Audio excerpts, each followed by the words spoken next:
इसमें the themes that the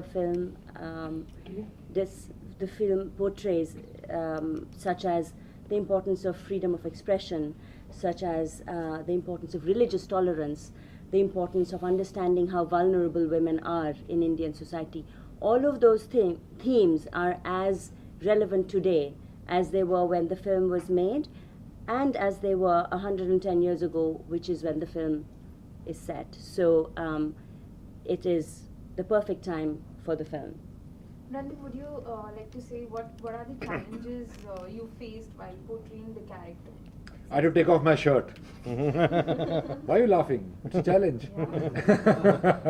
Randy, also you said during one of the interview that you are not very open, like when it's like to open your clothes and all, like For photo shoots and all, for films I don't give a shit. But Because how about Rangrasiya? That well, was I'll tell second- you it the was challenges that I faced. First of all, the biggest challenge I'm facing now is that nobody's creating a controversy about me being topless.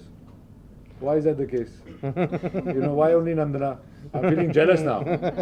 But the challenges that one faced was, the biggest challenge was that I did not know about the man. When I did not know about the man, I read the script, I liked it, I went to Ketan, I said, it's a wonderful script, but who is he?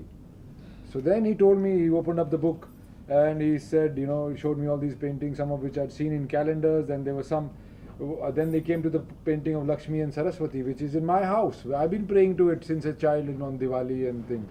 So that's when it hit me, the magnitude of the character and the film that Ketan was trying to make. And then when we did research about him, I was thrilled to find out that he was the first rock star of this country. He still is the biggest rock star if you know about him, because that man had so much fan mail that the government had to make a separate post office for him to receive mail. वो तो आजकल भाई के साथ भी नहीं होता. He was that big a superstar at that time. And of course his contributions were immense. Of course we all know that he gave faces to gods and brought the gods out of the temples and everything. But I think he gave Indian woman the biggest symbol of an Indian woman as an image, even internationally, which is the sari. Correct. It wasn't even called the sari. It was this long piece of cloth that tied in all different kinds of ways, and it was called kashta somewhere, something else somewhere. So all different things it was called. It was through his paintings that he made that, fall band ke yahan pe and pallu aise niche blouse pen ke where your midriff is showing, which is actually quite a sexy way of wearing that piece of cloth. So he was the first fashion designer in that sense. So his contribution to our culture as such has been immense. And of course, he was the first commercial artist, a marketing man who made prints of his paintings and distributed them out, and everything from soap dishes to looms of cloth to sacks of rice to beedies. Everything was sold. Patakas, Lakshmi Cha Pataka, you must have heard, as originating from Raja Ravi Verma. So such a big influence he's had. Of course, influence of cinema. Ketan will tell about how important that is. अरे बाप रे, आप सब जानते हैं कि Dada Saheb Phalke is considered the father of Indian cinema. Well, Dada Saheb Phalke started his career as an apprentice to Raja Ravi Verma in his printing press. If you see his early films, the entire imagery is derived from Raja Ravi Verma's paintings. All early cinema somewhere has derived from Raja Ravi Verma's paintings. The heroines, all the early heroines, somewhere have derived from Raja Ravi Verma's paintings.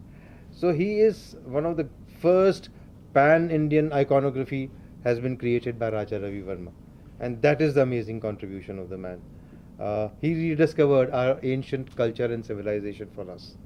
He is the man who painted gods and goddesses in human form for the first time. So his contribution has been, recently I was told, I heard from the media, that actually the government of India was considering him for Bharat Ratna. That kind of personality. So it's an amazing love story of an amazing man, a very passionate man, and a very passionate love story. You all must have seen, at least your mothers or grandmothers or somebody posing like this in front of the camera. Yeah. Right? Like this. Yeah. Or in the Hindi movies you must have seen like this. Oh, Oof. So all those images come from his paintings. All are, we are ignorant people. I was also ignorant, so we are here to tell you about him. But that's not the crux of the story, as Ketan said. The crux of the story is the love story, a passionate love story, a very colorful love story, a very eventful love story between Raja Ravi Verma and one of his muses, because of which the whole hell broke loose on his life, and that muse being the face of Lakshmi and Saraswati sitting right next to us. Her name is Sugandha in the movie, and she'll. Yeah, will you please tell something about your character in the film? Yes, of course. It was a wonderful character for me to play. She is at the same time extremely fearless, but also very fragile.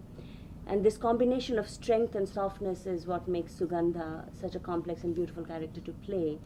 I had loved Raja Ravi Verma's paintings all my life, although I didn't know the fullness of all of his contributions.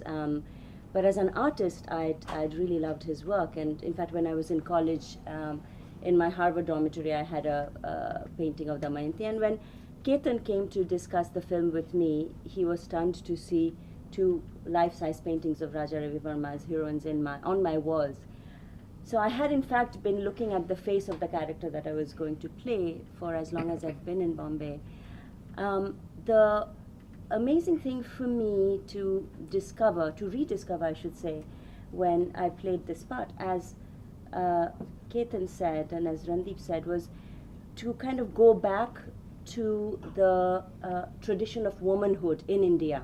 So Sugandha's character, the journey that she has in the film, has so many resonances with the stories of the archetypal Indian heroines that she portrayed for Raja Ravi Verma, whether it's the story of Draupadi, whether it's the story of Sita or Shakuntala. And because I had moved away to America when I was very young, this brought me back to the Ramayana, it brought me back to the Mahabharata, to the beautifully rich tradition of stories that we have. It brought me back to the gods and goddesses.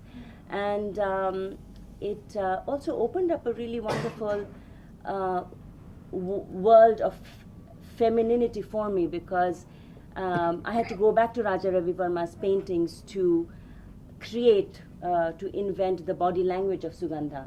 The way she would walk with her anklets on, or her the chain around her waist, the way she would peep through her eyelashes. As Randeep said, so much of the way women learned to carry themselves in India had to do with his paintings, and going back to that, to reinvent that body language for me, which is very different from my body language as Nandana, was a really beautiful part of the experience as well. Last 2 questions. And I've got to add something to that. He was a great nationalist, a patriot. When he was asked to paint the paintings, copy the paintings of the European churches and everything, and to put them in Maharaja Baroda's palace, he refused to do it. He said, we ourselves have got so many stories to tell, why are we looking at the West? And then he said that, and to find a nationalist and a patriot who's also colorful, this does not happen in this country. If you're a national patriot, you're a boring person with khadi, you know. But with Raja Ravi Verma, he really carried both things with great fervor, and you know, and through. And when he said, okay, then paint the paintings of Ramayana and Mahabharata, so he said, I haven't seen India.